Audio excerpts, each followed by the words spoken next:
Ce sont des gens qui sont venus soutenir une vision, mais pas chercher de l'argent. Non.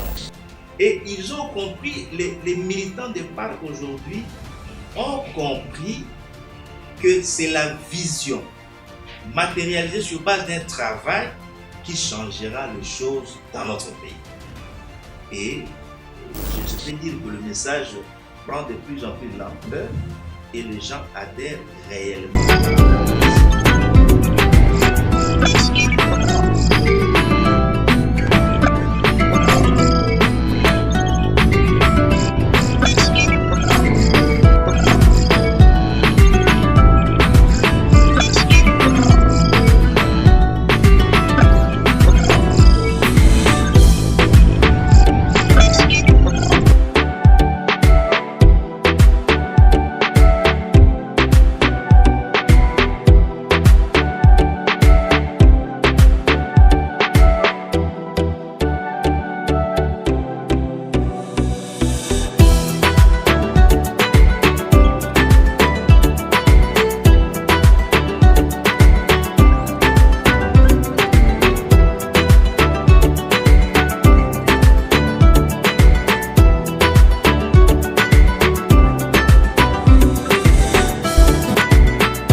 Chez nous pour consommer cette émission qui vous est toujours présentée par Inès Toumba. Voilà pourquoi on revient aujourd'hui avec ces nouveaux numéros. Alors, derrière la baie vitrée, derrière la caméra, pour assurer cette visibilité, je salue la personne de Tyler Mulumba. Et déjà, je crois que vous êtes disponible pour consommer cette émission. Aujourd'hui, pour vous plaire, pour vous satisfaire, nous allons vous proposer cette émission, cet entretien avec un fils du pays. Que je veux dire déjà bonjour. Bonjour. Vous allez très bien. Je vais très bien. Moi, c'est l'honorable CD Nkabouza Arthur. Vraiment. Avec une fierté. Élu des territoires de Moussina, dans la province du Nord de Gambie. Et je suis à mon 3e mandat. J'ai commencé en 2006. La population m'a renouvelé sa confiance en 2011. Et encore une fois, la population a dit que c'est encore CDN qui doit aller en 2018. Donc, j'ai 3 mandats. Qu'est-ce que cette population a vu en vous pour vous choisir? Je pense que c'est question d'amour. Je suis convaincu que la population me fait confiance. Et l'amour est né entre CDA et la population sur base d'une vision claire. Un discours sincère, clair et dire la vérité à la population. Je pense que c'est une maille qui est avec la population et ma proximité avec la population. Tous ces éléments ont fait en sorte que la population puisse faire confiance à moi et continuer jusqu'à la faire confiance à CDA. Vraiment, avec un parcours costaud, une expérience auquel on ne peut même pas mettre au table pour en discuter, quel est votre secret? Le secret d'abord c'est Dieu. Parce que dans tout ce que nous faisons, nous envisageons comme projet.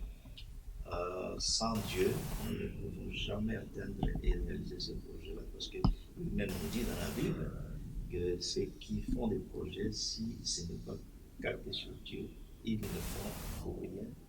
Ceux qui veillent également, s'ils ne veillent pas, si Dieu ne veille pas, la sentinelle ne fait absolument rien. Donc c'est d'abord Dieu et ensuite le travail. Le travail sur base d'une vision claire. Parce que venir en politique, il y a plusieurs façons. Chacun définit ses objectifs. Mais lorsque je m'étais décidé à me lancer réellement en politique, je parle sous contrôle de mon Seigneur, Dieu. Et aussi, je prends mon père en témoin, le colonel Zaboussou, à qui je m'étais confié pour dire non.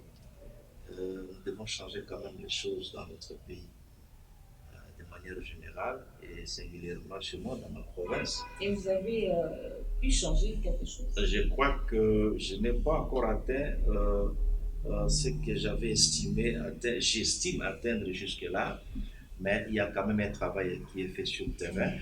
Et aujourd'hui, je ne saurais malheureusement pas le dire de moi-même, mais je vous donnerai peut-être l'occasion d'aller vers ma population, poser la question et la population pourra nous énumérer tout ce que je fais. Mais je crois qu'en résumé, quelqu'un qui a son troisième mandat, c'est qu'il a fait quelque chose chez lui qui a marqué la population et la population continue à faire confiance. Très proche de la population, ce qu'on peut dire, c'est la cause qui vous a poussé à mettre en place ce parti déjà républicain chrétien?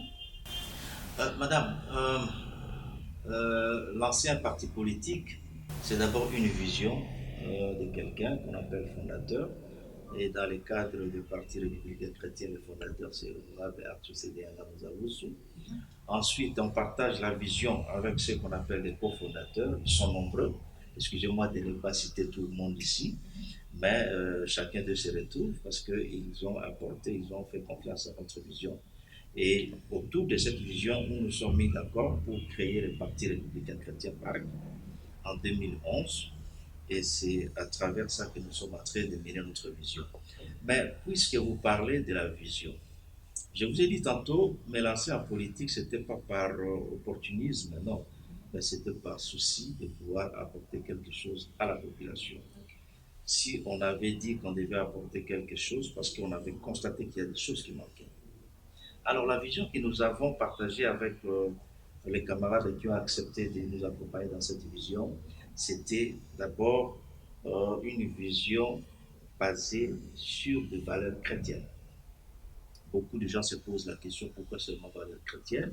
Moi-même, je suis chrétien pratiquant et cette vision n'exclut pas d'autres confessions, d'autres tendances de croyances, parce qu'il y a de la place pour tout le monde. Mais nous nous sommes dit que nous ayons quand même un soubassement placé sur les valeurs chrétiennes.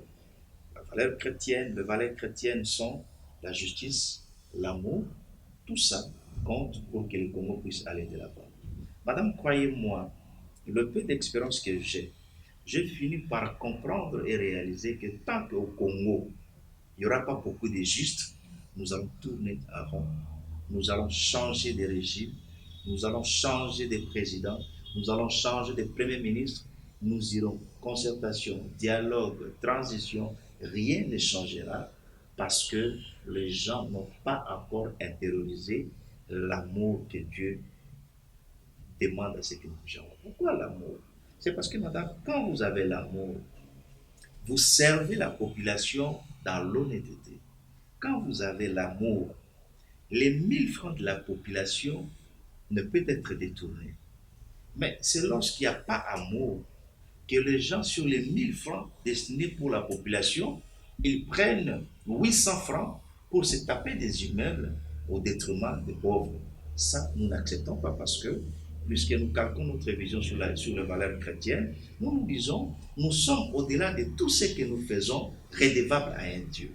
Là, c'est pour dire qu'on ne peut pas poursuivre, on ne peut pas jeter un coup d'œil sur vous, sur la façon dont vous travaillez. Non, non, non, au contraire, quand on travaille avec amour, accompagné de la justice, on n'a pas peur d'être contrôlé. On n'a pas peur, madame. Et nous nous disons, tant que les justes ne seront pas nombreux aux commandes de ce pays, ça sera très difficile.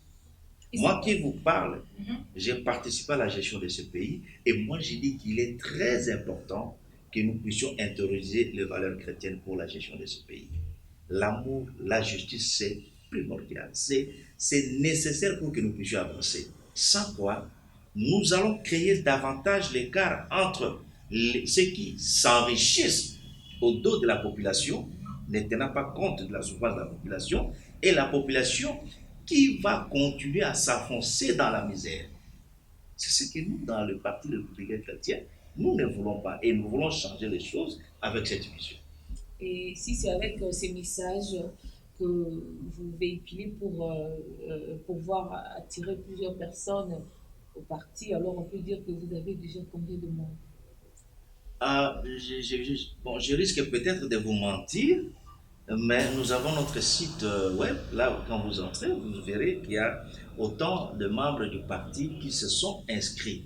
Mais à ces jours, ceux qui ont réellement pris leur engagement, fiche d'adhésion, si je veux parler avec quelqu'un qui est, par exemple, Akasu Balesa, qui est membre du parti, on s'est retrouvé sa fiche et avec précision, ceux-là, ils sont au-delà de 20 000. Donc vous êtes partout dans presque toutes les provinces? Nous ne sommes pas dans toutes les provinces parce que quand on prend les valeurs chrétiennes, il faut dire la vérité. Nous ne sommes pas dans toutes les provinces, mais nous sommes dans plusieurs provinces. Et nous sommes en train de travailler pour couvrir l'ensemble du pays. Évidemment, ça nécessite beaucoup de moyens, mais nous faisons avec les moyens de bord. Le président, avec ses membres, avec leur peu de possibilités venant de leur cotisation, nous nous organisons pour que d'ici 2022, nous puissions couvrir l'ensemble du pays parce que notre ambition est de présenter les candidats sur l'ensemble du pays. Bien sûr, les élus, tant nationaux que provinciaux, sur l'ensemble du pays. Et pour de grandes ambitions, c'est le Congrès qui pourra décider si oui ou non nous allons placer à tous les niveaux. Alors, puisque nous parlons du parti, qu'est-ce qu'on peut trouver de différent que l'on trouve dans d'autres partis? Il y a beaucoup de différences, mais la première différence est que le président national vit avec les membres du directoire, travaillent dans un même bâtiment. Dans plusieurs partis politiques, on ne trouve pas ça parce que les leaders ont tendance à se détacher des membres, de s'isoler par rapport aux membres.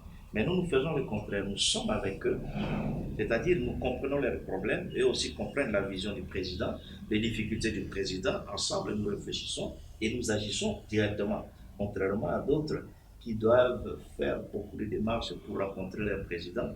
Nous vivons avec nos membres et nous ne sommes pas gênés. Deuxièmement, la façon d'approche. Écoutez, madame, je suis contre, et je serai toujours contre, l'idée que les politiques congolais ont aujourd'hui de recevoir les militants ou bien la population dans des bars, surtout pour passer le message politique des campagnes. Non. Et moi, j'invite la population congolaise en général. Dorénavant, si un politicien vous invite dans un bar pour aller parler de sa campagne, refusez d'y aller. Pourquoi refuser?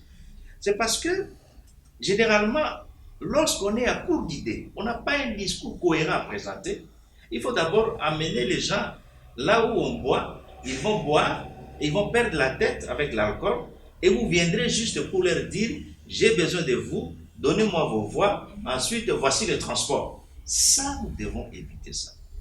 Et je dis toujours à mes camarades, mes collaborateurs qui sont avec moi, tant que le Congolais ne comprendra pas qu'il est en train de vendre son pouvoir avec 2 bouteilles de bière, avec 5 000 francs congolais, le politique congolais n'aura toujours pas de respect à la population. Pourquoi j'ai dit ça? C'est parce que nous devons arriver à un niveau où les politiques que nous sommes devons avoir peur de la population et respecter la population. Premier indice pour dire si oui ou non on respecte la population, c'est lorsqu'on dit des mensonges.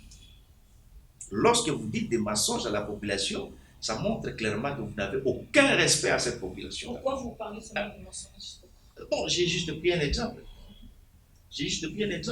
Là, vous parlez d'une manipulation, là aussi. Oui, c'est la manipulation, en fait. Alors, moi, ce que je voudrais, et chez nous, la différence, c'est que nous voulons, nous expliquons notre démarche à ceux avec qui nous voulons travailler. Nous leur expliquons clairement que les partis politiques, ça ne doit pas s'expliquer qu'on a beaucoup d'argent. Non. Vous avez beaucoup d'argent. Pourquoi il y a tant de pauvres dans la population? Pourquoi la population congolaise est pauvre? Ça, c'est un problème. Hein? Et si quelqu'un doit vous dire ça, c'est qu'il ne vous aime pas, il n'est pas correct avec vous. Il a son argent, d'accord, oui, c'est son argent. Mais le Congo ne va pas se développer avec son argent. Non. Le Congo va se développer avec le travail, avec une vision claire, matérialisée par un travail. C'est ainsi que le Congo pourra avancer. Mais, madame, quand vous me dites que vous avez beaucoup d'argent, mais c'est votre argent. Votre argent privé ne va pas développer le Congo. Votre argent privé ne pourra pas résoudre mon problème avec ma famille, les problèmes de tout le monde. C'est votre argent. Mais nous avons besoin d'une vision claire, une vision avec des démarches cohérentes pour atteindre un but. C'est ce que nous voulons. Et la différence, nous, c'est ce que nous faisons. Nous expliquons. Les gens qui viennent vers nous, ce n'est pas à cause des costumes, ce n'est pas à cause de l'argent, ce n'est moins encore à cause des biens qu'on va distribuer, mais c'est pour partager une vision claire pour un avenir meilleur pour tous. Mais d'autre part, on peut parler de la prolifération du parti aujourd'hui, qui est à la base aussi de cet dépérissement de la grande partie de la population. Je dis oui et non. Oui, pourquoi dans la mesure où tout le monde s'improvise leader et tout le monde pense pouvoir drainer des gens, mais sans une vision claire. Et trouver le moyen de participer à ce qu'on appelle mangeoire. C'est pourquoi il y en a plusieurs. Ok? Alors moi j'ai dit non. Non, pourquoi? Parce que dans ces lots de plusieurs partis politiques, il y a des partis sérieux, ok, qui ont des visions claires que je respecte aussi. Autant que ma vision, la vision des partis, il y a aussi des partis qui ont des visions claires. Mais peut-être que l'idéologie diffère. Ou bien peut-être que la vision qu'incarne le leader partagée avec ses pairs pour constituer le groupe diffère un peu. Ou bien ce sont les démarches pour atteindre l'objectif qui diffèrent. Bon, peuvent créer, ainsi de suite. Et moi, je dis, pour un début dans la démocratie, c'est normal. Mais avec le temps, les partis vont disparaître. Ils vont se muer et former des grands groupes. Parce qu'il faut reconnaître que plusieurs partis politiques, ce n'est pas un phénomène purement congolais. Il y a dans d'autres pays, il y en a aussi. Ce n'est pas notre monopole. Ça a mis du temps quand même. Mais écoute, la démocratie chez nous date de quand? Notre démocratie est encore jeune. Notre démocratie est jeune. Est-ce qu'il peut y avoir une vision, comment je veux dire, vision commune, que tous les membres du parti peuvent retrouver? Un message clé, genre formation, éducation, qui peuvent quand même maîtriser la population, et on sent qu'on a affaire quand même aux hommes politiques. Bon, madame, j'ai dit que c'est un travail à faire. Ce n'est pas d'abord le monopole congolais pour le faire des partis politiques. Donc, dans plusieurs pays, comme ça. Et même dans des vieilles démocraties, ils ont plusieurs partis politiques. Mais chez eux, puisqu'ils sont en avance, ils ont compris beaucoup de choses, leur démarche diffère de nôtre. Ils ont atteint un niveau où ils mutualisent leurs efforts. Je prends l'exemple des États-Unis. Vous n'allez pas me dire qu'aux États-Unis, il y a deux partis politiques, non. Il y en a plusieurs. Mais étant donné qu'ils mutualisent leurs efforts en tenant compte de leur vision, on retrouve des républicains, on retrouve des démocrates. Voilà, donc c'est un peu ça. Mais chez nous, nous sommes une jeune démocratie, et moi je sais que avec le temps, nous allons nous regrouper. Beaucoup de partis vont se regrouper, et vous verrez que les choses deviendront encore beaucoup plus stables. Mais est-ce que vous êtes quand même au courant de cette crise qui frappe la population lorsque cette population-là se retrouve près des hommes politiques, dans leur parti politique, peut-être c'est pour trouver de l'aide, c'est pour. Oui, exactement, c'est parce que la démarche au départ n'a pas été bien présentée. Et aussi, si moi CDA, je dois dire que je ne connais pas la souffrance de la population, alors ce ne sera pas le CDA que mes électeurs de Boussinga ont élu. Je vis dans la population, je connais la population. Vous aurez l'occasion de découvrir le parti lorsque je descends dans des fédérations. Ma façon d'approche, vous comprendrez que c'est quelqu'un qui vit dans la population et connaît la souffrance de la population. Bon, tout à l'heure j'ai dit, il faudra qu'on arrive, la population arrive à soumettre les politiques dans un respect. C'est-à-dire que les politiques doivent respecter la population. Mais pour y arriver, nous devons enseigner la population. Et ça, c'est un travail que j'ai commencé depuis 2003, quand j'ai commencé à dire à la population que je serais candidat en 2006. J'ai commencé ce travail-là. Et aujourd'hui, dans ma province du Nord Bangui, et même dans la province de ma belle famille, dans le sud Bangui, beaucoup qui sont dans le parc aujourd'hui, ce sont des gens qui sont venus soutenir une vision, mais pas chercher de l'argent. Non. Et ils ont compris, les militants de parc aujourd'hui ont compris que c'est la vision matérialisée sur base d'un travail qui changera les choses dans notre pays. Et je peux dire que le message prend de plus en plus d'ampleur et les gens adhèrent réellement par rapport à cette vision. Je voudrais que demain, les Congolais puissent poser des questions aux politiques. Vous voulez notre mandat, c'est pour en faire quoi? Si quelqu'un vous disait déjà, je vais vous construire des ponts, ah, vous êtes député, comment est-ce que vous allez le faire? Non, ce n'est pas ça le travail. Il faudra que nous puissions enseigner à la population quel est le travail d'un député provincial, quel est le travail d'un député national, quel est le travail du gouvernement, quel est le travail du président de la République comme institution, quel est le travail des cours de tribunaux. Nous devons expliquer ça à la population. Pourquoi est-ce que dans notre pays, on a opté pour la décentralisation? La population doit comprendre. Pourquoi la population doit comprendre? Pourquoi? C'est parce que lorsque la population sera à mesure de comprendre, elle pourra prendre des décisions, des mandats en âme et conscience, pas en fonction de quelqu'un qui mesure 2 mètres, ou bien il pèse 120 kilos, mais ça sera par rapport à une vision claire, une vision profitable à la population. C'est pourquoi j'ai dit, nous disons chez nous, et c'est le message que nous passons, lorsqu'on vous invite dans un bar, dans un coin où on s'enivre pour venir passer un message politique, c'est mauvais. Considérez la personne qui vous invite à cet endroit-là comme n'étant pas sérieux du tout. Et il faut l'éviter. Et quand quelqu'un vient vers vous en disant, venez dans notre parti parce que nous avons beaucoup d'argent, faites attention à ces messieurs-là.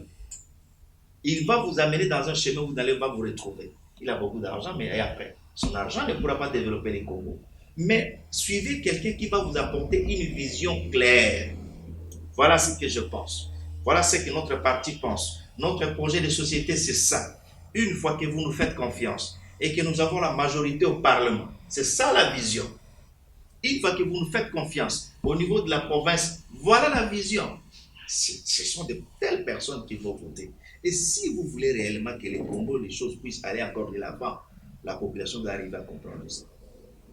Le pouvoir que détient la population, rien que par sa carte d'électeur, c'est un pouvoir énorme, qui est généralement bradé pour 2000 francs congolais. Non, on doit quitter ce stade-là. Ce n'est pas la faute à la population, mais c'est parce que nous, les leaders, nous ne communiquons pas assez, mais au sein de notre parti, nous disons cette vérité à la population. Voilà.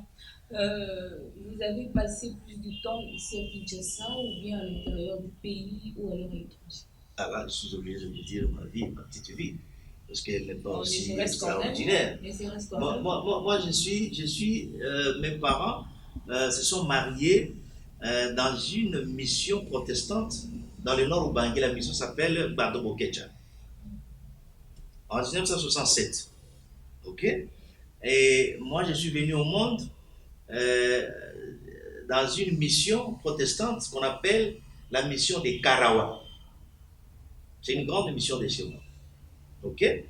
J'ai commencé mes études primaires là-bas. Papa était enseignant. Ensuite, il a été enrôlé dans l'armée et devenu officier. Nous étions obligés de le suivre. Et nous sommes allés à Mbanzamou. Là, on a fait 2 ans. Alors, la vie d'un militaire, c'est aller de gauche à droite.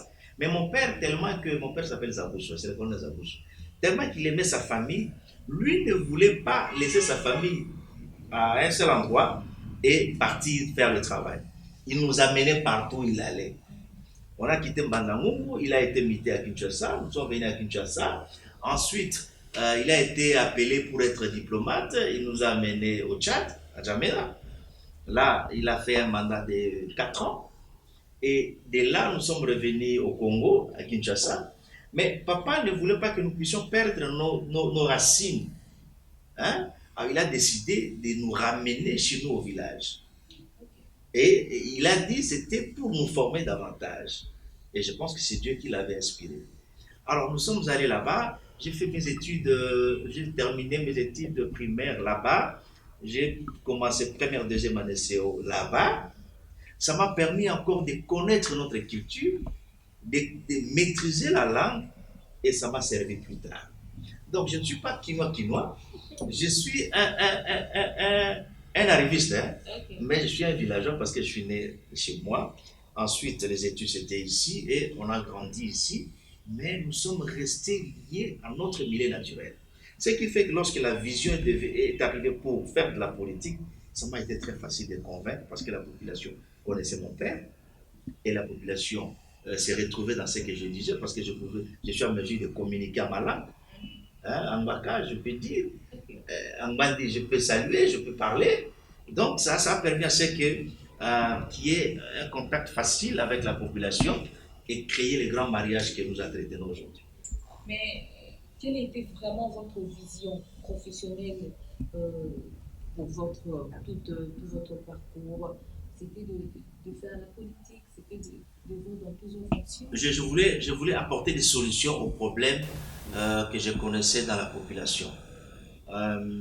Dieu aidant, j'ai été élu en 2006 et je crois 6 mois après, j'ai été nommé vice-ministre de l'énergie.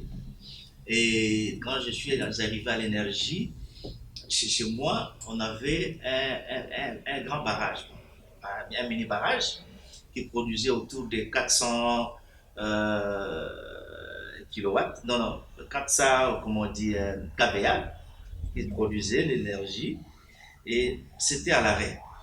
Mais trouvant l'énergie, ça m'a permis de pouvoir créer un centre SNEL à Karawa. C'est-à-dire qu'on a installé un grand groupe de 375 kVA qui alimente la cité de Karawa. Aujourd'hui, bon, malheureusement, avec les difficultés de gestion au niveau local, le problème de carburant se pose. Mais aujourd'hui, si on a du carburant, on sait l'éclairage public est donné. Ça, c'est grâce à moi. Et profitant de ma présence dans le gouvernement, j'ai résolu encore un autre problème qui nous dérangeait. À cette époque-là, en 2006 jusqu'en 2007, pour communiquer, appeler quelqu'un qui est dans le monde, il fallait quitter Karawa jusqu'à Gemena pour avoir les réseaux et appeler. Alors, imaginez quelqu'un qui fait 75 km en moto, véhicule, vous dépensez plus de 20 dollars rien que pour le carburant, et vous arrivez à Gemena, vous achetez les unités pour 5 dollars et vous communiquez. Donc, rien que pour faire une communication avec quelqu'un qui est à Kinshasa ou ailleurs, vous dépensez près de 30 dollars pour 5 ou 10 minutes seulement de communication. Alors, par ma présence, on a fait ce qu'on a pu faire jusqu'à ce qu'on a obtenu d'une compagnie, donc pour ne pas faire la publicité, on a obtenu d'une compagnie l'installation d'un réseau à Karawa. Et aussi, euh, malheureusement pour moi, parce que par rapport à ma vision à l'énergie, je voulais mettre de l'eau à la population de Karawa. La régie des eaux devait aussi accompagner la SNEL qui était déjà implantée. Bon, les autorités, la haute hiérarchie, le président de la République avait décidé autrement. J'ai été permuté vers les PSP. Mais c'est à l'EPSP où j'ai rendu un grand service à la population. Parce que comme vous savez, à l'époque c'était la province de Grand Équateur, avant le démembrement. Mais chez nous, il n'y a pas d'entreprise. Il n'y en avait pas. Tout était à l'arrêt. Les PLC, les bois, et consorts, tout était à l'arrêt. Alors, pour que l'argent circule, c'était à travers l'enseignement. Lorsqu'on paye les enseignants, et vous sentez maintenant que l'argent circule. Ah, c'était une aubaine pour moi. J'en ai profité pour créer plusieurs écoles. J'en ai profité pour mécaniser plusieurs écoles, plusieurs enseignants, parce que j'avais compris que c'est ça, en fait, qui devait donner de la valeur à la population. Et aussi, j'ai créé plusieurs bureaux gestionnaires. Il y a des endroits, bon, c'est pas comme aujourd'hui, mais à l'époque, il y a des endroits où les enseignants devaient parcourir plus de 200 kilomètres pour aller faire un dossier, voir les gestionnaires. Mais moi, ça m'a permis, avec le pouvoir que j'avais, l'autorité que j'avais, comme membre du gouvernement à l'EPSP à l'époque, de pouvoir implanter des structures permettant à ce que les enseignants ne soient pas éloignés. Et ça m'a aussi permis, quand j'étais dans le gouvernement, de créer des ISP, des instituts supérieurs pédagogiques chez moi. J'ai mis une extension CIDEP chez moi à Karawa, hein, et ça a produit 2 promotions avant peut-être que le gouvernement puisse retirer tous ces centres qui étaient disséminés à travers le pays. J'ai créé l'ISP Boussinga, qui est opérationnel jusqu'aujourd'hui. J'ai créé l'ISP Karawa qui est opérationnel jusqu'aujourd'hui. Bientôt encore, on aura ISP Bodangabo. Hein, tout ça, c'est pour d'abord lutter contre la sous-qualification, ensuite donner l'opportunité à ces gens-là de pouvoir avoir du travail. Donc, il y a un peu beaucoup de choses. Vous aurez l'occasion de faire un documentaire avec la population pour montrer le peu que nous avons déjà fait à la population. Je ne suis pas totalement satisfait, mais je me dis que c'est un début. Mais avec la vision que nous avons dans notre parti, nous espérons que si demain la population nous fera encore davantage, parce qu'aujourd'hui nous sommes 2 députés nationaux au niveau national et nous avons 2 députés provinciaux au niveau du Nord-Oubangui. Mais si la population nous fera encore davantage confiance et que nous avons plusieurs élus pour matérialiser notre vision, je pense que nous ferons mieux.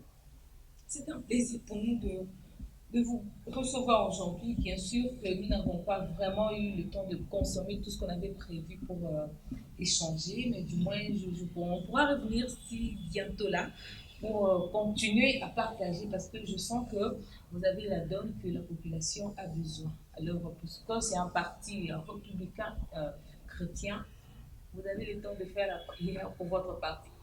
Oui, on va faire la prière, mais peut-être c'est que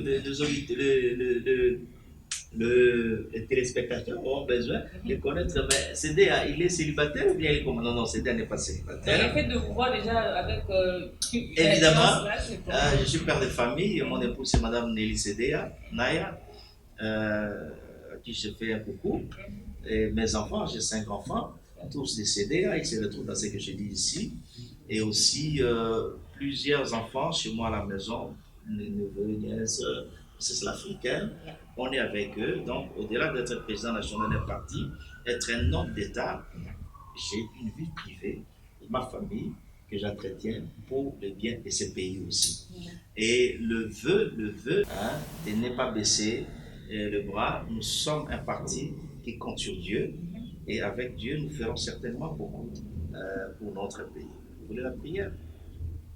Vous l'avez déjà fait? Et à l'église, je prie à l'église à l'ECC 51e, CIM, paroisse de Kassavougou. C'est situé sur l'avenue Yaouma au numéro 17 ici.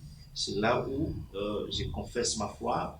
C'est là où je sers mon Seigneur comme étant diacre à l'église et aussi choriste à l'église. Wow. Je vous invite ce dimanche déjà, parce que ce dimanche, notre chorale totalise 23 ans. Et on va donner un petit concert et moi-même je vais chanter. Wow. Je vous invite. Qui serez-vous dans 2 ou 3 ans? Je serai ce que Dieu veut que je sois. Merci beaucoup. C'est un plaisir pour nous de vous recevoir. Alors, mesdames, messieurs, c'est par ici que nous mettons fin à cette émission. Je vous promets un tout nouveau numéro très prochainement. Alors, merci à toi, Taylor Lumba, pour la visibilité et on se retrouve très prochainement. Au revoir.